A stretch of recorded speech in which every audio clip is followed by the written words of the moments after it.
Welcome to Real Estate Grad School. We coach experienced real estate agents to create and build the habits and systems that rapidly increase your income, build your team, and allow you a much greater peace of mind. I'm Rich Levin. I've been coaching experienced real estate agents for over 20 years to exceptional success. Come and learn. If you are an agent who really wants to have an income breakthrough, I define an income breakthrough as adding $50,000 or more to your income in the next 12 months. For some people, it might be adding only 20,000 or 30,000 over the next 12 months, but 50 to 100 is a good number. I have a history of helping people, coaching people to do that.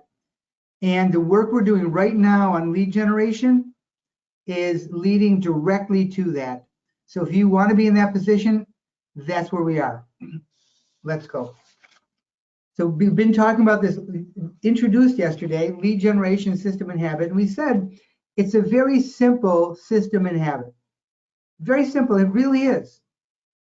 Okay, you choose at least 2 specific days of the week, Monday, Wednesday, Tuesday, Thursday, Monday, Friday, whatever you like, at least 2. A specific time on those days, best in the morning. And you will lead generate for at least 30 minutes. Now that lead generation may take the form of social media, may take the form of phone calls, may take the form of all different kinds of things. That's it. You do that consistently and your business is going to grow. Now, I also said, if you are not able to see a change in your activities, change in your lead generation by doing that, then you may need to change, add more days of the week, or add or change the type of lead generation you're doing, or add more time. But for most people, this alone will absolutely give you an income breakthrough. These are the categories of lead generation. There are a lot of ways to generate leads for real estate agents, residential agents. And I'm asking you to choose among these.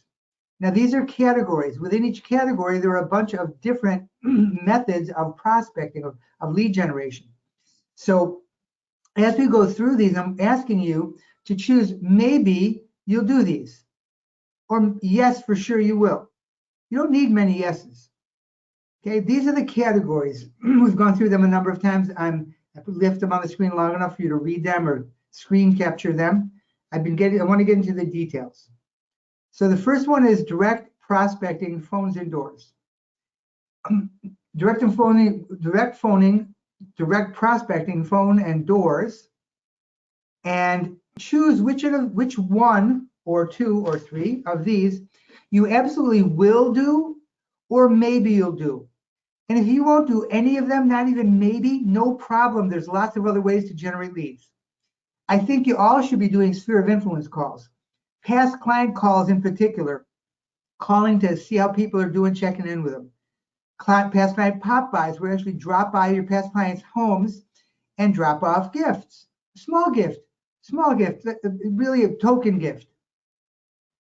Property need calls or doors, when you have a buyer who needs a property and you don't have a property for them, either knocking on the doors or making the phone calls. Now you can also send mail, but we're talking about direct prospecting on this slide, to find a house for your buyer.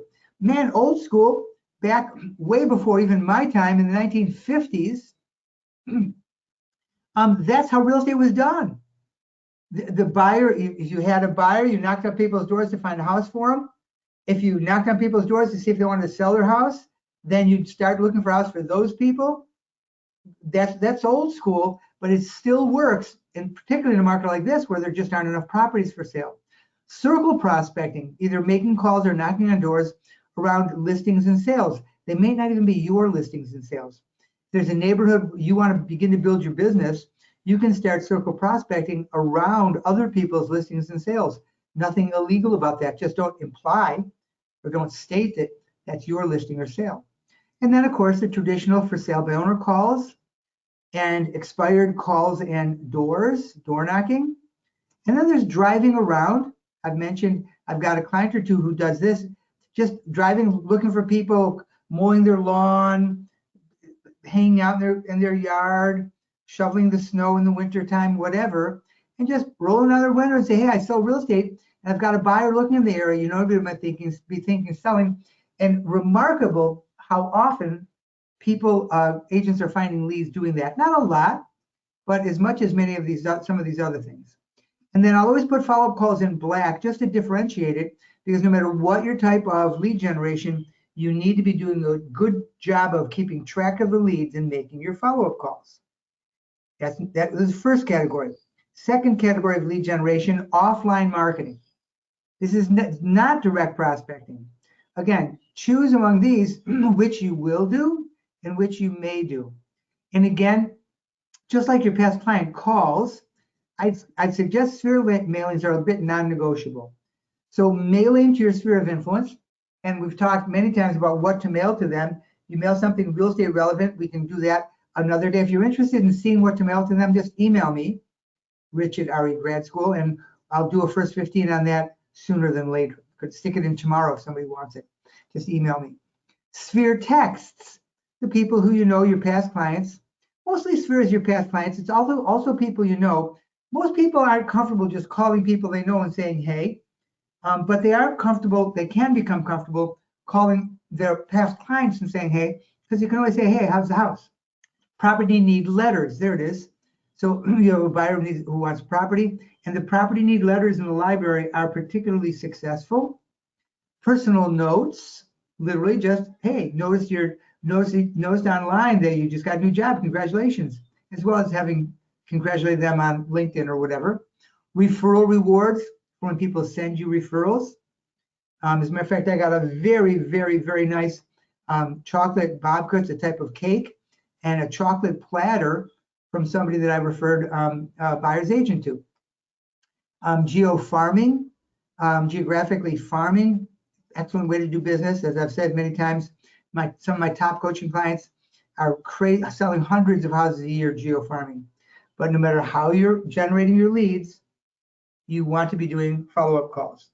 Now, I'm going to slow down when I get to, this is really review. We've covered these before. Sphere prospecting, this is the last one of review. Again, another category. Choose which of these you will do, which you may do. Sphere mailings and regular intelligent, that are regular and intelligent, 4, 6, 8 times a year, and they're intelligent. They have real estate, they convey the message, you sell real estate and you're good at it. Now, that was also on the last slide about offline marketing, but it crosses over, it's in both. Referral rewards and random rewards, sending some kind of random reward, a gift, just for 25, 50 bucks, just everybody who sent you a referral within the last 12 months. Powerful way to generate leads. Sphere and direct contact calls and texts, email blasts and cards, client parties, and social media. And again, no matter what your type of lead generation, you want to be making your follow-up calls. All right, now I'll slow it down. Today's new topic on this list is networking. Either formal networking or wandering around, networking by wandering around. And again, choose which of these you will do and which you might do. When I say you will do it, I mean you'll start today. I mean, you will do it. BNI groups. BNI stands for Business Networking International. And there are BNI groups all over the United States, Canada, other places in the world.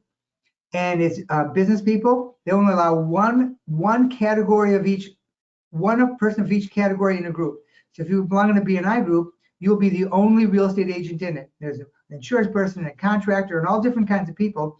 They get together once a week, typically 7:30 in the morning on a day of the week, and they network. They literally share leads, and it works very well. One of the things that works so well is just you take over the course of the year, you take everybody in the group out to lunch one time. You go out to lunch together one time. Now, I say BNI like groups because there's other business networking groups that operate. Look for business networking groups, and if there isn't one, talk to the people who organize these about organizing one yourself. So you begin bringing together the inspector and the lender and the contractors and all the different people yourself to create, and you're the only realtor, to create your own network group. There's religious groups to network in, your church, your synagogue, your mosque, your atheist, whatever.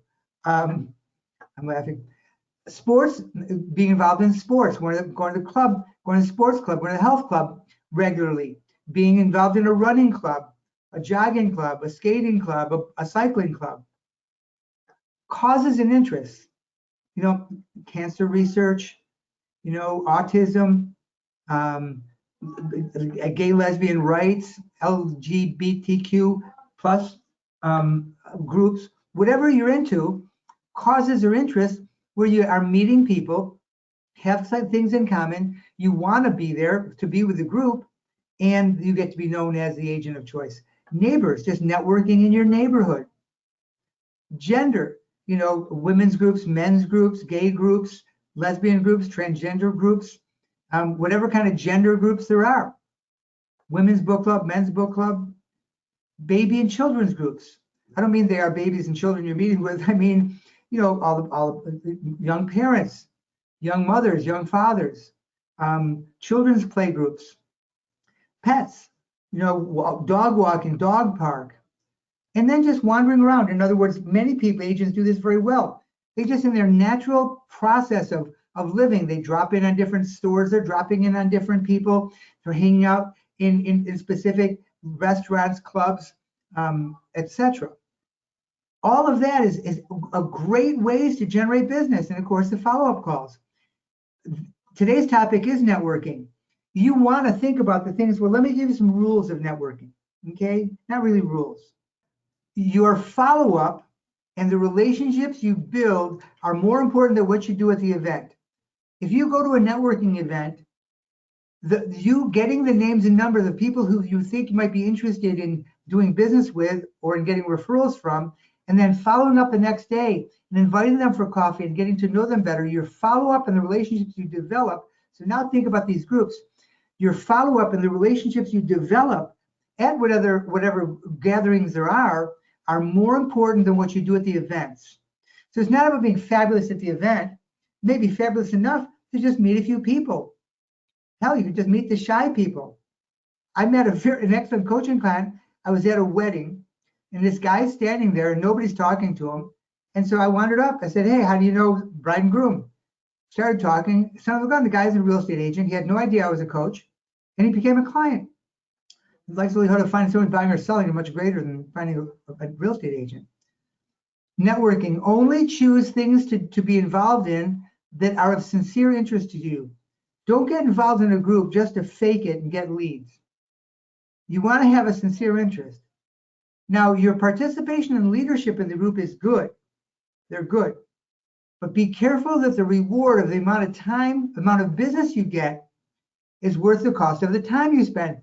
So if you're going to become president of the organization or run a committee, and that committee is going to cost you a sale or two a month because it's taking you out of production, but maybe you'll get one lead throughout the year. Now, if you want to participate in the organization, if your participation is important to you, God bless, please do that. Do that a lot. But if 50% of the reason to be there is your business, then just be careful that you're getting what you want from that as well. So I'm a huge volunteer. I tell people I'm a yes. You need me to work at an event, you need me to make phone calls, but I typically don't like to be on a committee or lead a committee because I don't like to sit in meetings. So if your committee wants to do something and you're putting together a group to whatever, count me in. I'll do nearly anything. However, I don't really like to participate because I'm impatient. Financial participation is very good. Donate money when it's mixed with your presence, but just don't donate money and be a hermit. Donate money and go to the events, be involved. So the people really, they introduce you, they want to know you, they're calling on you, they're respecting you more. And often it doesn't take that much money to be in that position. As long as you can afford it, financial participation is good. Don't do it if you can't afford it, or if you definitely see a multiple return. So over the course of the year, you donate $5,000 to this particular organization, but you are involved in that organization and the respect they give you and the level you're able to, the people you're able to meet and the committees you're able to be on or participate with, because of that level of financial participation, has made you 3 sales for the year from that group, and those 3 sales add up to like $25,000, the $5,000 donation throughout the year has a pretty nice return to it. So that's networking. Now, I'm not going over any of these in a lot of detail because we're doing a broad swath of all of these different categories of prospecting. But remember, doing it, as I said before, at least 2 days a week, same time, same days for 30 minutes, regardless of which of these you're doing, is very likely to transform your business. And like I said, if that's not transforming your business quickly, within the first week or 2 or 3, you're not seeing some results, then we look at increasing your skill at that activity, or at that lead generation activity, or doing more of it, or spending more time doing it. So we'll keep covering those points as we go along. We have 4 more of these categories to go, so we'll spend at least 4 more days on this, and intermingling some other topics as well. For instance, if any of you want to see postcard marketing, or you want me to cover something in specific, I mentioned that today, that's why I mentioned that, I'm happy to do that with you. Just click on the link below. I'd look forward to speaking with you.